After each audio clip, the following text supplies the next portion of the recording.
Okay, so this is our poem, Nothing Twice by Szymborska. Nothing can ever happen twice. In consequence, the sorry fact is that we arrive here improvised and leave without the chance to practice. Even if there is no one done for you, if you're the planet's biggest dunce, you can't repeat the class in summer. This course is only offered once. No day copies yesterday. No two nights will teach what bliss is in precisely the same way, with exactly the same kisses. One day, perhaps, some idle tongue mentions your name by accident. I feel as if a rose were flung into the room, all hue and scent. The next day, though you're here with me, I can't help looking at the plaque. A rose, what could that be? Is it a flower or a wrap? Why do we treat the fleeting day with so much needless fear and sorrow? It's in nature not to stay. Today is always gone tomorrow. With smiles and kisses, we prefer to seek a chord beneath our star. Although we're different, we concur, just as 2 drops of water are.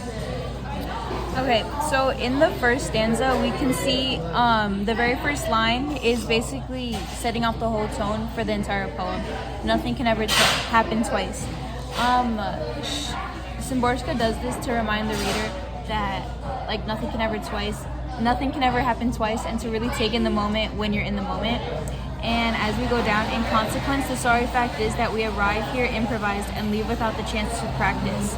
So these last 2 lines are basically like life, saying that we arrive here is talking about our birth and our coming into the world, and we leave without the chance to practice is saying that we leave this earth as fast as we come into this earth, and once we leave, there's no chance to do it again or practice and change what already happened, because time moves and it doesn't come back. And when she says the sorry fact is, it's very blunt. It's blunt diction. It's directed to the point, because there's nothing to mess around when it comes to time because of how fast it goes.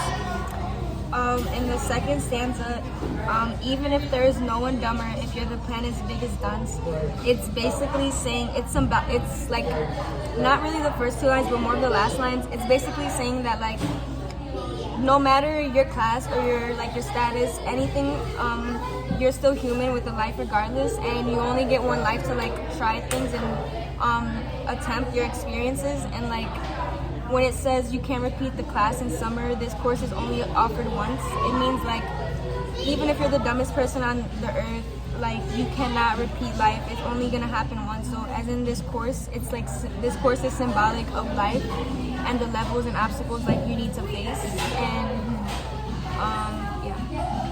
Okay, and then the third stanza, no day copies yesterday, no 2 nights will teach what bliss is, in precisely the same way, with exactly the same kisses. So no day copies yesterday, again, it's just emphasizing the theme.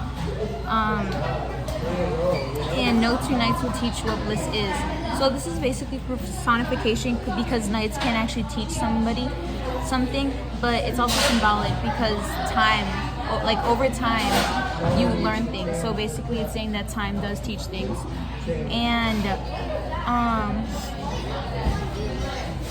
so basically no 2 nights will teach what bliss is basically saying that you can't learn what happiness and love is and what great joy is just in 2 nights. It's something that you learn over time, and in precisely the same way, with exactly the same kisses. And then I wanted to add, for the same kisses, that's also romantic diction, and it brings about how the person feels when it comes to life and being able, and more of the romantic aspect of life, and how some things can never be done in the loving way that they were first done in. And then in the next stanza, 4th stanza, one day perhaps some idle tongue mentioned your name by accident. By idle tongue, we said that this was symbolic of how the name brings up deep feeling and deep emotion for this person, and it also triggers them to feel a type of way and think about their past maybe. And we noticed that because it says some idle tongue, and idle means is another word for useless, and basically saying that if a random person were bringing up your name, basically that's what it's symbolic of, the deep feeling that your name is associated with. And then I feel as if a rose were flung, that's symbolic of a rose is symbolic of love and beauty. So he basically feels very like we said, like a deep emotion when it comes to this person, and just like anything that comes like that's associated with them. And then all hue and scent is sensory imagery, and it brings about like the it helps us kind of understand like what the hue, like what the scent is, and like what the atmosphere in the situation at the moment is, and like how the person feels. And then in the stanza after this, it says, the next day, wait, can you see? Yeah. The next day, though you're here with me, I can't help looking at the clock. So in the stanza before that, it was just talking about how that person's name, even by some random person, like bringing up that name, how much like love and like emotion was associated with that name. But now it's like as if that person is with them, like the person who they like held to such a deep regard and like had so much emotion for, and still they're looking at the clock. So saying like no matter what, like you could be having like the best moment of your life, but most people don't like stop and think about that. Instead they like think about how like they worry about how things are temporary. So instead of enjoying the moment, people spend too much time worrying about how things are temporary, instead of like actually staying in the moment and enjoying it. And then it says, a rose, what could that be? Is it a flower or a rock? So it's basically going back to what was said in the stanza above that, and it's going back on like their word. Instead of like the rose being something beautiful, maybe that remembrance and like reminder of that person. Is it good? When it says, is it a flower or a rock? Is it good or is it bad? Like basically that reminder of the other person. So yeah. Okay, yeah, go. In the sixth stanza, why do we treat the fleeting day with so much needless fear and sorrow? It's in nature not to stay. Today is always gone tomorrow. That first line, why do we treat the fleeting day with so much needless fear and sorrow? It's a rhetorical question. It was more of like a rhetorical / open-ended question, but ultimately a rhetorical question, and it makes you think about like love and about, or no, not makes you think about love, but it makes you think about like how we treat the day as if it's like, you know, as if it's kind of like another one can just like come, and it's just like we treat it as if there's like little to no meaning, and it's just like we don't get a lot of time. So it's like we should definitely reevaluate how we start taking our days into account. And then it's in nature's not to stay. It's basically personifying nature, and we said it was personification and how the time will pass, personifying time. And yeah, it's just like, yeah, because like time can't actually physically get up and walk away, but honestly it feels like that sometimes. Like the time just slips away and it runs away when you're like in the moment, you know. And then for the last stanza, with smiles and kisses we prefer to seek a chord beneath our star. Although we are different, we concur, just as 2 drops of water are. So basically with smiles and kisses, it's tender, affectionate. It's like very contradictory to the beginning of the poem when she was saying that, when she was so blunt, like Szymborska was blunt, like saying the sorry fact is, it's going back on that and saying the smiles and kisses, we prefer to seek a chord beneath our star. We prefer to like find comfort in like what we do, and like certain people like that just bring people like that just bring forth like comfort and like love. And although we are different, because everyone is different, like no two people are the same, but honestly differences are what bring people together. Although we are different, we concur.